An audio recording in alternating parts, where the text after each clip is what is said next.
बिस्मिल्लाहिर्रहमानिर्रहीम। अल्हम्दुलिल्लाहि रब्बिल आलमीन वस्सलातु वस्सलामु अला सय्यिदिल अंबिया'i वल मुरसलीन मुहम्मद इब्न अब्दिल्लाहिल अमीन व अला आलिहि व अस्हाबिहि व अज़वाजिहि व ज़ुर्रिय्यतिहि व अहलि बैतिहि वसल्लम तस्लीमन कसीरन कसीरा। अम्मा बाद, औज़ु बिल्लाहि मिनश शैतानिर रजीम। बिस्मिल्लाहिर रहमानिर रहीम। लक़द कान लकुम फ़ी रसूलिल्लाहि उस्वतुन हसनह। सदक़ल्लाहुल अलीयुल अज़ीम। मोहतरम बुजुर्ग और दोस्तों, दीनी और ईमानी भाइयों, अपने अपने घरों में जलवा अफरोज माँ और बहनों, अल्लाह रब्बुल इज्जत का शुक्र है, उसका करम है कि उसने अपनी बारगाह में आने की तौफीक अता फरमाई। हज़रात, आज 23 रजबुल मुरज्जब है और इस महीने से वाबस्ता बहुत सारी ऐसी रस्म रिवाज हैं जिसका इस्लाम से कोई लेन देन नहीं है। आमतौर पर बहुत से लोग रजब को एक अजीब व गरीब महीने के तौर पर मनाते हैं। अगर इस्लाम के शुरू में देखा जाए तो रजब का महीना उन मुकद्दस महीनों में शामिल था जिसमें न तो जंगो जिदाल की जाती थी, न लड़ाई झगड़ा किया जाता था, न किसी का माल लूटा जाता था, न किसी को कुछ कहा जाता था। मुहर्रम, ज़िलक़ादा, ज़िलहिज्जा और उसके बाद रजब, ये 4 महीने ऐसे होते थे कि इनको बड़ा मुकद्दस और मुहर्रम माना जाता था। फिर इस्लाम आया और इस्लाम ने हर महीने को बराबर कर दिया कि 12 महीने किसी को ऊंच नीच का फर्क नहीं है, बल्कि अल्लाह के नजदीक हर दिन बराबर है, हर महीना बराबर है। लिहाजा किसी को मुकद्दस कहना, मुहर्रम कहना और किसी को मनहूस कहना, इसकी कोई हकीकत नहीं। लेकिन फिर जैसे जैसे हम इस्लाम से दूर होते चले गए, वैसे वैसे फिर हमने चंद खुराफात को, रस्म रिवाज को, परंपराओं को ऐसा जन्म दिया कि फिर उसी में उलझ कर रहे हैं। जो चीज ज़माने जाहिलियत में इंसान किया करता था, वही चीज आज हम जो है इस्लाम से दूर होकर रस्म रिवाज की दुनिया में उलझकर खुराफात और बिदअत में लगकर मनाने लगी, जिसका तारीख इस्लाम से और इस्लामी परंपराओं से और इस्लामी तालीम से कोई लेन देन नहीं। और हम जानने की कोशिश की करते, बस उन्होंने किया तो हम भी करने लगते हैं। वो ऐसा कर रहे हैं तो हम भी चाहते हैं कि हम भी ऐसा करें। लेकिन उसकी तारीख को, उसकी हिस्ट्री को, उसके इतिहास को कोई नहीं जानता। ये बहुत अफसोस की बात है। कल 22 रजबुल मुरज्जब की तारीख थी। काफी लोगों ने मेरे पास मैसेजेस किए, आज क्या तारीख है, 4 की क्या तारीख है। मेरी समझ में नहीं आ रहा था कि कभी ऐसा नहीं हुआ कि इतने ज्यादा मैसेजेस आए कि तारीख क्या है। हर शख्स पूछ रहा है अरबी तारीख क्या है, चांद की तारीख क्या है, अरबी कैलेंडर की तारीख क्या है, अलग अलग मैसेजेस थे। तो इस्लाम की तारीख क्या है, तो मैंने कहा 22 तारीख में मैंने लिख दिया, टाइप कर दिया। बाद में फिर रात में सोचा मैं, तो फिर मुझे एक आर्टिकल मेरे सामने से गुजरा और वो आर्टिकल था कुंडो की हकीकत। कुंडो की हकीकत क्या है। जब मैंने उस आर्टिकल को पढ़ा तो मुझे हकीकत समझने में बहुत ज्यादा वक्त नहीं लगा और 22 तारीख की हकीकत सामने खुलकर आई। इसी तरह क्योंकि अगला जुमा जो है 27 को पार कर जाएगा, दूसरे रजब के महीने से 27 तारीख का बड़ा गहरा वक्त है। कुछ हमारे भाई उसको शब-ए मेराज के नाम पर मनाते हैं, 22 रजब को कुंडों के नाम से मनाते हैं, 27 रजब को शब-ए मेराज के नाम से मनाते हैं। दोनों की इस्लाम में कोई हकीकत नहीं। तो मैं चाहता हूं कि आप नॉलेज, मैं ये नहीं कहता कि आप करें ना करें, ये आपका अमल है, आपका अल्लाह देख रहा है।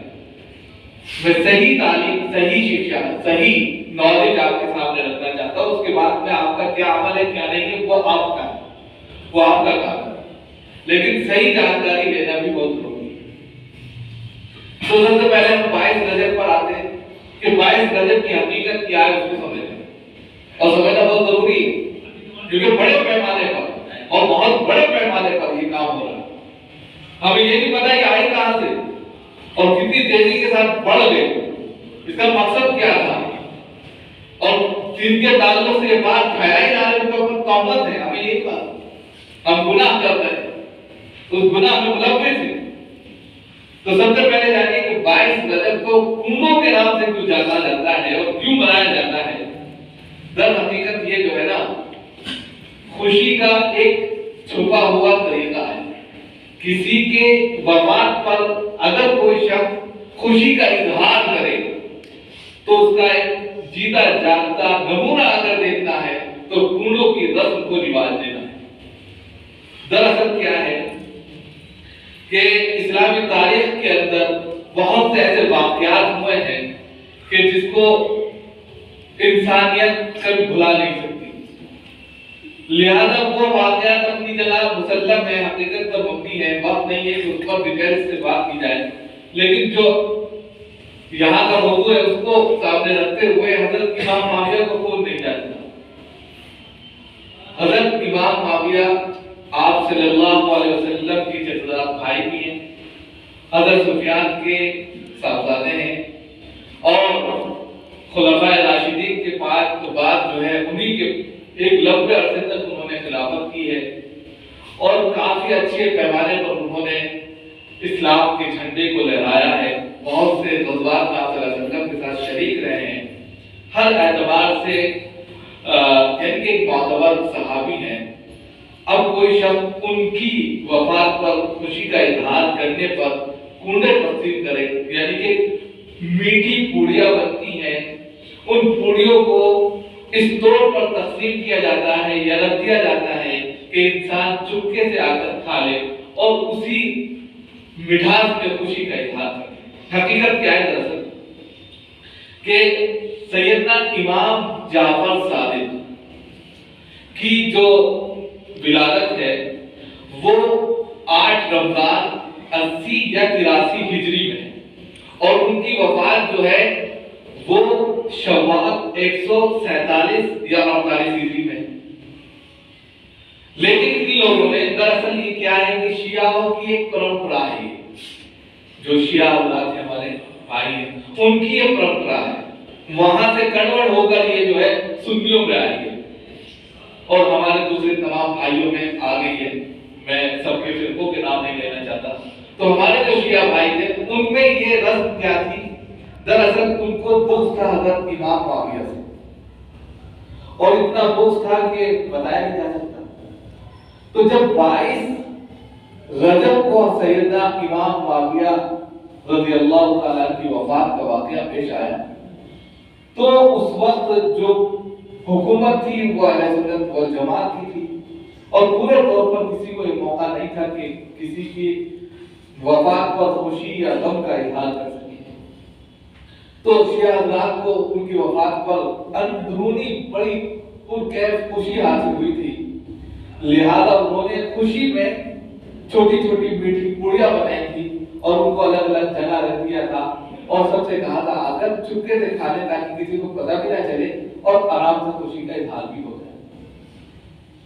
जबकि इन लोगों का कहना ये, बाद में क्या हुआ कि जब ये रस्म तेजी के साथ में वायरल हो गई और लोगों को पता चल गया कि ये 22 रजब को खुशी का इजहार करते हैं और पूड़ियां तस्लीम करते हैं, और मीठी शिरनी बनाते हैं, तो इन्होंने फौरन उसको उस बात को बदल दिया और कहा कि सैयदना इमाम जाफर सादिक का आज यौम पैदाइश है।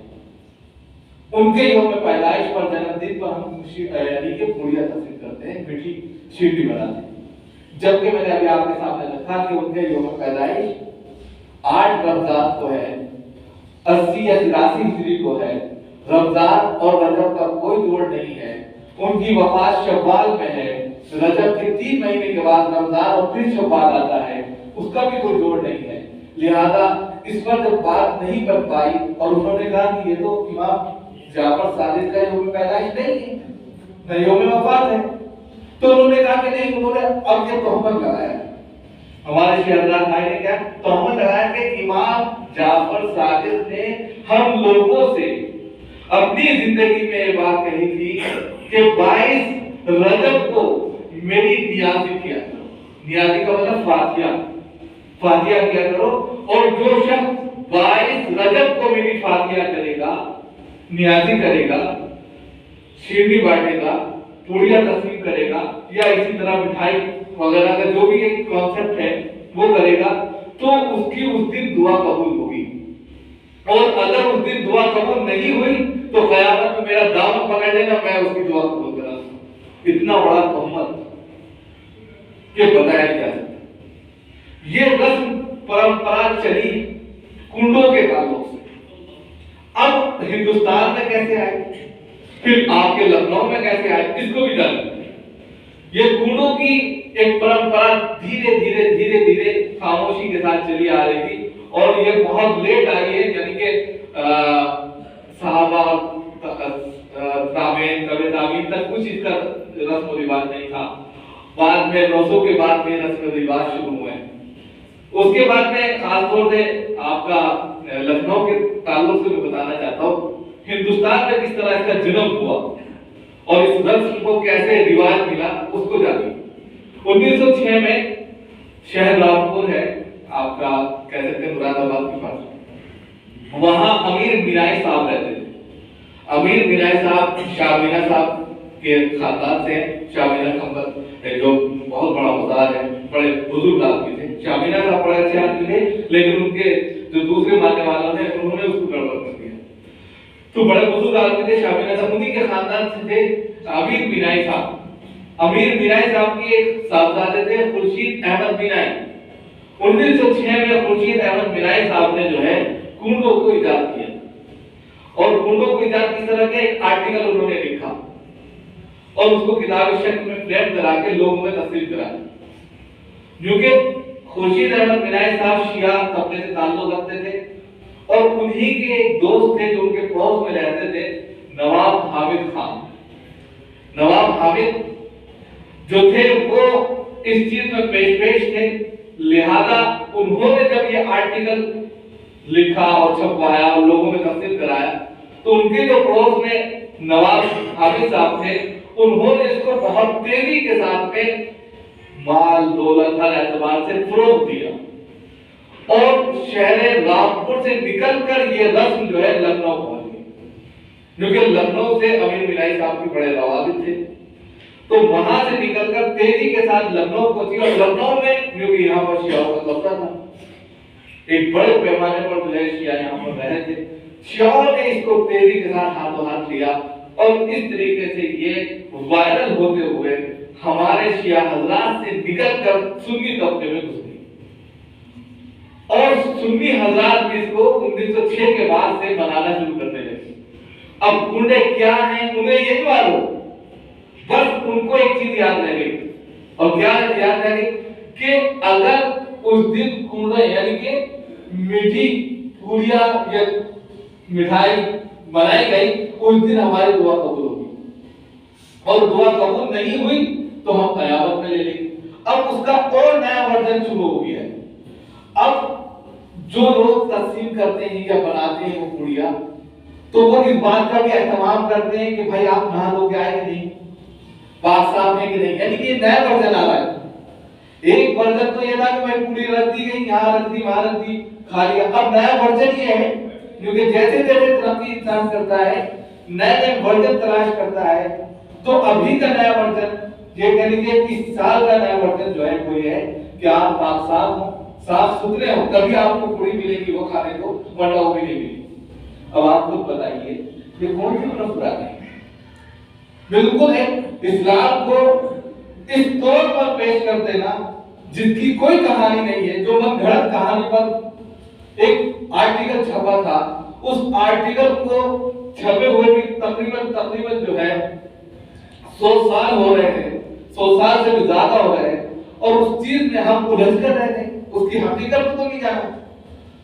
दरअसल जो है इस्लाम को और इस्लाम के मानने वालों को, जो इस्लाम के सिपहसालार थे, उनकी मौत की खुशी पर ये जो है एक छोटा सा नजराना उन्होंने पेश किया था। उसको आप खुल्ला नहीं कर सकते थे, लिहाजा जब उनको अपने जुर्म की सजा का बिल्कुल यकीन हो गया तो उन्होंने इस चीज को हजरत इमाम जाफर से मंसूब कर दी, और हजरत इमाम जाफर साजिद से मंसूब करने के बाद फिर उन्होंने जो है उसको एक तोहमत के साथ में उनके साथ में जोड़ दिया, और वो ये कि मेरी दुआ कबूल होगी वरना जो क़यामत मिले। तो ये है खूनों की हकीकत। लिहाजा जो लोग हमारे सुन्नी भाई भी करते हैं, देखा देखी में शुरू कर लेते हैं, तो इसकी कोई हकीकत नहीं है, लिहाजा इससे बचना चाहिए। किसी की वफात पर खुशी का इजहार ज़ेब नहीं देता, नंबर 1। दूसरे जो है इस तरीके से पूड़ियां तकसीम करना सिर्फ एक ही दिन सही नहीं है। आपको किसी को खाना खिलाना है, किसी की मदद करनी है, 360 दिन है, 365 दिन है, किसी भी दिन आप कर दें तो अल्लाह के नजदीक ये अमल ज्यादा महबूब है, ना कि सिर्फ 22 रजब को आप मीठी पूड़ियां बनाकर फिर तकसीम करें। ये चीज जो है बिदअत है, और बिदअत क्या है? गुमराही है, और गुमराही जहन्नम में ले जाए, इससे बचना चाहिए। तो एक तो ये चीज हुई, और उम्मीद करते हैं आपको ये चीज समझ में आई होगी, और अपने यहाँ जाकर जो लोग ऐसे हैं जो इसमें लगे हुए हैं उनको सही हकीकत बतानी चाहिए कि इसका कोई लेन देन नहीं है, और इससे बचना चाहिए। दूसरी चीज जो है वो है शब-ए मेराज। शब-ए मेराज के ताल्लुक से अगर हिस्ट्री उठाकर देखें तो कोई भी तारीख मुतय्यन नहीं है कि आपको 27 रजब ही को मेराज हुई। मैंने कल स्टडी बहुत की, कई किताबें देखी, मुफ्ती शफी उस्मानी साहब का आर्टिकल देखे, काफी चीजें देखी, लेकिन कहीं भी कोई तारीख मुझे फिक्स नहीं मिली। लेकिन हमारे कुछ भाई ऐसे हैं जो फिक्स डेट बनाते हैं। हाँ, ये है कि रजब में कुछ लोग रोजा रखते थे, और रजब में रोजा जो रखते थे हजरत उमर रज़ियल्लाहु ताला के जमाने में, ये ज़ईफ रिवायत के साथ है, बिल्कुल ज़ईफ रिवायत, उनके रावियों को कुछ पता नहीं, हदीस है लेकिन रावी का कुछ पता नहीं। तो उसमें हजरत उमर रज़ियल्लाहु ताला के दौरे खिलाफत में पता चला कि कुछ लोग 27 रजब का रोजा रखते। भाई क्यों रखते हैं? मैं उनसे पूछा कि फजीलत है, किस बात की फजीलत है? कि आज के दिन जो है आप सल्लल्लाहु अलैहि वसल्लम को मेराज हुई, तो आपने उनका रोजा तोड़वाया और अपने साथ में सामने खाना खिलवाया। कहले रोजा रखना है तो हर दिन एक दिन रखना है, एक दिन नहीं रखना है, या किसी भी दिन रख सकते हैं नफली रोजा, लेकिन खासतौर से 27 रजब को फजीलत का रोजा मानना, जैसे यौम अरफा का रोजा होता है, जैसे यौम आशूरा का रोजा होता है, इसी तरीके से शब-ए मेराज का रोजा मान लेना दर हकीकत बिल्कुल बिदअत है। आपने सख्ती से कहा कि ऐसा नहीं हो सकता, तो रोजा तोड़वा नहीं। इसी तरीके से शब-ए मेराज के दिन, यानी शब-ए मेराज जो कहते हैं उसको लोग क्या कहते हैं? शब-ए कद्र से भी ज्यादा उस रात का सवाब। अब नया वर्जन ये है, पहले कहते थे जिस तरह शब-ए कद्र की फजीलत है, इसी तरह 27 रजब को जो शब-ए मेराज है उसकी भी वैसी फजीलत है।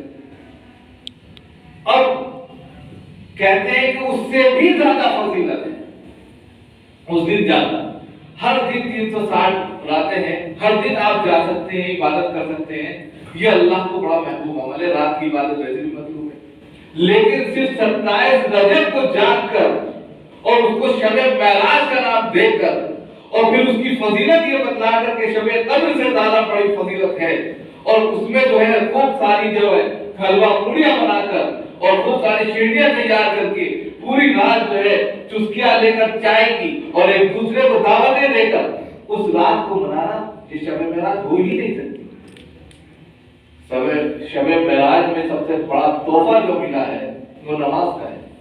अगर देखा जाए मेराज जब हुई है, सुब्हानल्लाज़ी अस्रा बिअब्दिही लैलन मिनल मस्जिदिल हराम लिल मस्जिदिल अक़सा अल्लज़ी बारकना हौलहु लिनुरियहु मिन आयातिना इन्नहु समीउन बसीर। ये पूरी आयतें मेराज की तो हैं। लिहाजा इस रात में सबसे अहम चीज जो आप सल्लल्लाहु अलैहि वसल्लम को दी गई वो नमाज है। नमाज छोड़कर सारी चीजें कर रहे हैं। बताइए कौन सी शब मेराज हो रही है? कौन सी ऐसी चीजें हो रही हैं जो शब मेराज से लिंक करती हैं? अब इसमें एक चीज और है। इसमें एक चीज क्या है कि आप पूरे साल नमाज पढ़े ना पढ़े कोई बात नहीं, लेकिन शब मेराज में अगर आप जग लिए पूरे साल के तो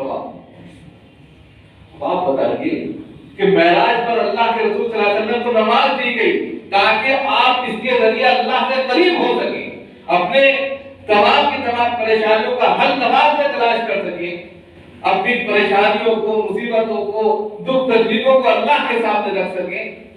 और आप जो है पूरे साल मस्जिद से दूर रहे, नमाज रोजों के करीब ना पढ़ के और सिर्फ एक रात जग कर हर चीज हासिल करने की समझ में आने वाली बात है।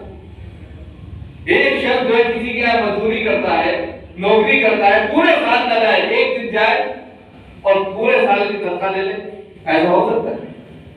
नहीं हो सकता।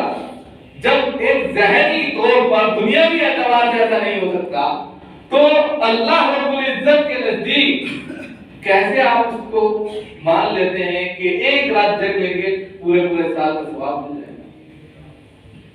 तो ये सारी चीजें हम ये नहीं कहते कि जगना नहीं चाहिए, हम ये कहते हैं कि उससे पहले 2-3 रातें आप जगते रहे कि भाई पहले दिन जग रहे थे, 27 भी आ गए, उसमें भी हम जग लिए, तो ये अमल क्या हो जाएगा? पहले से ही काम जारी था, उसी में ये रात भी आ गई, तो इसको अल्लाह रब्बुल इज्जत कबूलियत से मांगते।